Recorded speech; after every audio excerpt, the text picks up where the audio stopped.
Assalamualaikum warahmatullahi wabarakatuh. Perkenalkan, kami dari kelompok 5 ingin mempresentasikan hasil kerja kelompok kami yang berjudul tentang penelitian agama dan model-modelnya. Berikut ini adalah video singkatnya. Penelitian dan penelitian agama. Penelitian adalah upaya pengumpulan informasi yang bertujuan untuk menambah pengetahuan. Penelitian dipandang sebagai kegiatan ilmiah karena menggunakan metode keilmuan, yakni gabungan antara pendekatan rasional dan pendekatan empiris. Pendekatan rasional memberi kerangka pemikiran yang koheren dan logis, sedangkan pendekatan empiris merupakan kerangka penguji dalam memastikan kebenaran. Penelitian agama bukanlah meneliti hakikat agama dalam arti wahyu, melainkan meneliti manusia yang menghayati, meyakini, dan memperoleh pengaruh dari agama. Penelitian agama sejajar dengan penelitian yang lain, yang membedakan hanyalah objek kajian yang diteliti. Agama yang diturunkan dan terwujud dalam bentuk pengetahuan dan pikiran manusia merupakan bagian dari budaya.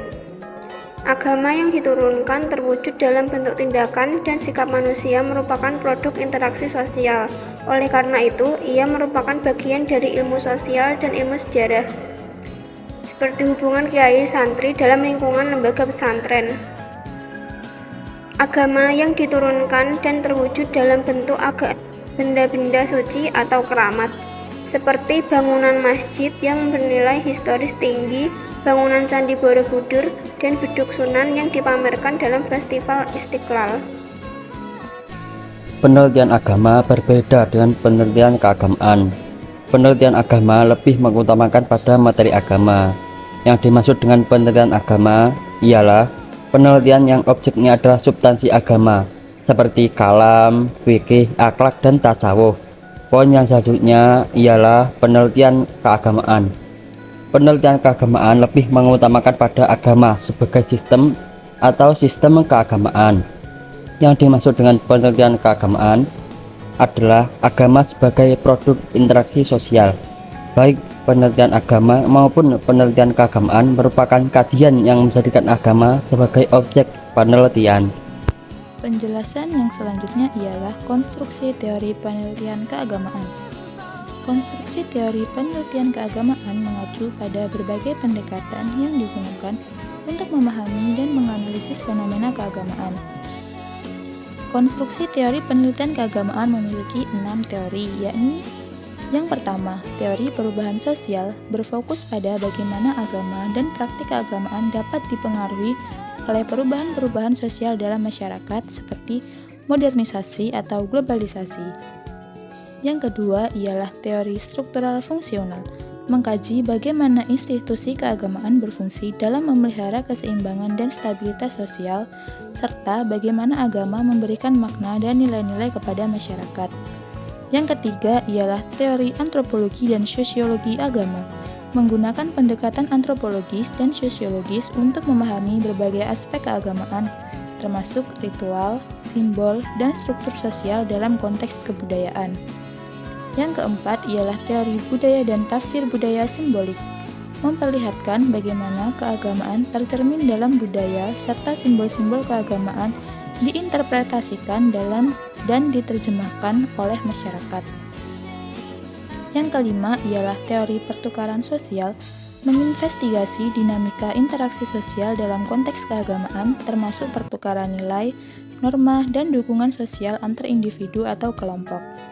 Yang keenam ialah teori sikap, berfokus pada cara individu membentuk sikap, keyakinan, dan perilaku keagamaan mereka. Setiap teori memberikan sudut pandang yang unik dalam memahami keagamaan, dan seringkali penelitian keagamaan akan dapat mengintegrasikan beberapa teori ini untuk mendapatkan pemahaman yang lebih komprehensif. Yang selanjutnya ada model-model penelitian keagamaan. Yang pertama ada analisis sejarah. Sosiologi tidak memusatkan perhatiannya pada bentuk peradaban pada tingkat permulaan pada waktu tertentu, tetapi menerangkan realitas masa kini, realitas yang berhubungan erat dengan kita, yang mempengaruhi gagasan dan perilaku kita. Dalam hal ini, sejarah hanya sebagai metode analisis atas dasar pemikiran bahwa sejarah dapat menyajikan gambaran tentang unsur-unsur yang mendukung timbulnya suatu lembaga. Pendidikan sejarah bertujuan untuk menemukan inti karakter agama dengan meneliti sumber klasik sebelum dicampuri dengan yang lain. Dan yang kedua, ada analisis lintas budaya. Dengan membandingkan pola-pola sosial keagamaan di beberapa daerah kebudayaan, sosiolog dapat memperoleh gambaran tentang korelasi unsur budaya tertentu atau kondisi sosial kultural secara umum. Dan yang ketiga, eksperimen. Penelitian yang menggunakan eksperimen cenderung agak sulit dilakukan dalam penelitian keagamaan. Namun, dalam beberapa hal, eksperimen dapat dilakukan dalam penelitian agama. Misalnya, untuk mengevaluasi perbedaan hasil belajar dari beberapa model pendidikan agama. Dan yang selanjutnya, ada observasi partisipatif. Dengan partisipasi dalam kelompok, peneliti dapat mengobservasi perilaku orang-orang dalam konteks religius. Orang yang diobservasi boleh mengetahui bahwa dirinya sedang diobservasi atau secara diam-diam. Kelebihan dari penelitian ini adalah memungkinkannya pengamatan simbolik antar anggota kelompok secara mendalam. Adapun kelemahannya yaitu terbatasnya data pada kemampuan observer. Dan yang kelima ada riset, survei, dan analis statistik. Penelitian survei dilakukan dengan penyusunan kuesioner, interview, dengan sampel atau suatu populasi. Sampel dapat berupa organisasi keagamaan atau penduduk suatu kota atau desa.